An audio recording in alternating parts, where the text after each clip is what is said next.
안녕하십니까, J 앨범입니다.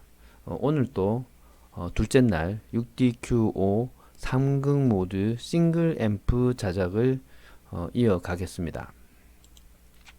첫째 날에 우리는 앰프의 액자 틀을 만들었습니다. 이 액자 틀 안에 알루미늄 판넬 상판을 얹어야 되고, 그리고 하단에는 앰프의 고무바를 붙여야 됩니다. 상단에는 이렇게 얇은 졸대를 잘라서 상판을 얹을 수 있는 턱을 만들 겁니다. 하단에는 이렇게 삼각형 형태의 나무 조각을 4개를 잘라서 하단에 붙일 것이고, 그 위에 고무바를 장착하게 될 겁니다.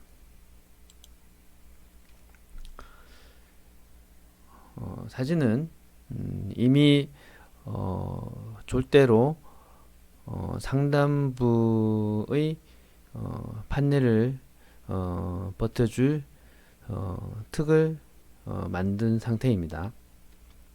그런데 이 목공풀로 붙였기 때문에 앰프의 상단에 이렇게 무거운 트랜스가 놓이는 이 부분은 좀 더 보강이 필요합니다. 그래서 이렇게 나사못을 받게 되는데요. 그냥 받게 되면 이 가는 졸대가 갈라지게 됩니다. 그래서 나무에 이렇게 구멍을 작게 뚫어서 그 뒤에 나사못을 박는 것이 안전합니다. 상단에도 상판을 고정하기 위해서 나사를 받게 되는데, 그냥 나사못을 박는 것보다는 이런 식으로 작은 구멍을 드릴로 먼저 뚫은 뒤에 작업을 하시는 것이 좋습니다. 그렇게 해서 상단부와 하단부 이렇게 완성을 했습니다. 이 고무발을 붙이는 이 삼각형 나무를 붙일 때 보통 이런 형태의 앰프는 하단에 하판을 붙이지 않습니다.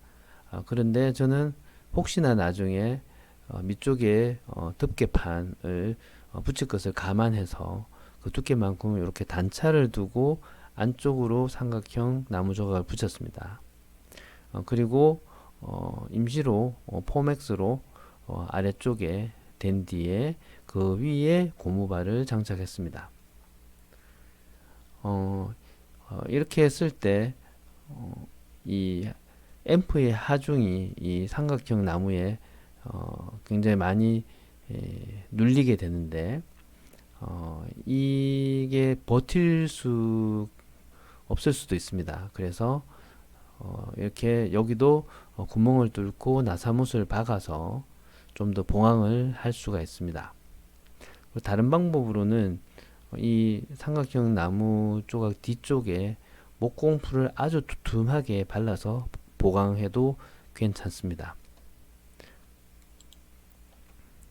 만약에 단차를 두지 않는다면 이렇게 고무발을 나무 틀과 삼각형 나무 조각에 걸쳐서 이렇게 두게 되면 앰프의 하중을 충분히 버틸 수가 있습니다.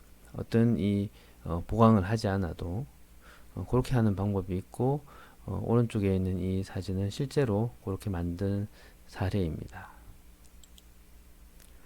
그렇게 해서 완성을 했고, 일단 트랜스를 얹어서 그 하중이 견디는지 한번 확인을 하고요.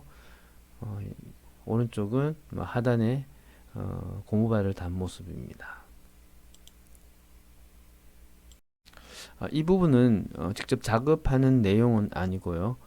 단지 참조로 설명을 드리고자 합니다. 회로에서 여기 초단 부분 그리고 드라이브 단 이 부분이 이 싱글 앰프에서는 좀 복잡한 부분입니다. 그래서 저는 이 부분을 별도로 떼어서 PCB로 제작하기로 했습니다. PCB를 설계하기 전 다시 회로들을 그린 모습입니다. 여기 있는 250K는 사용하지 않습니다. 양 채널에 대해서 복사해서 만들었고요.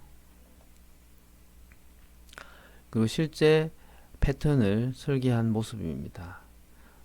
이 부분은 상단에서 바라본 모습입니다.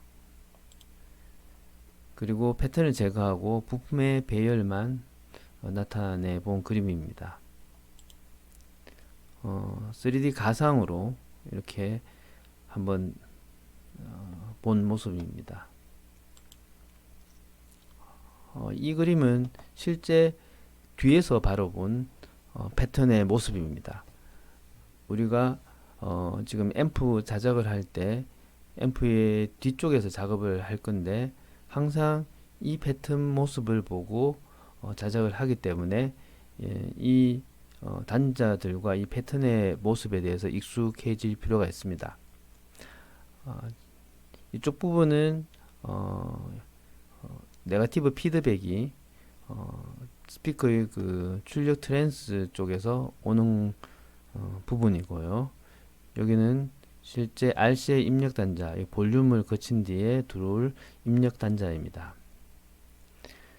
그리고 여기는 6CM 7번 진공관에 히터 전원이 들어오는 단자, 그리고 B 전원이 들어오는 단자, 그리고 여기서 정폭된 신호가 출력단 그리드로 가는 그 단자입니다.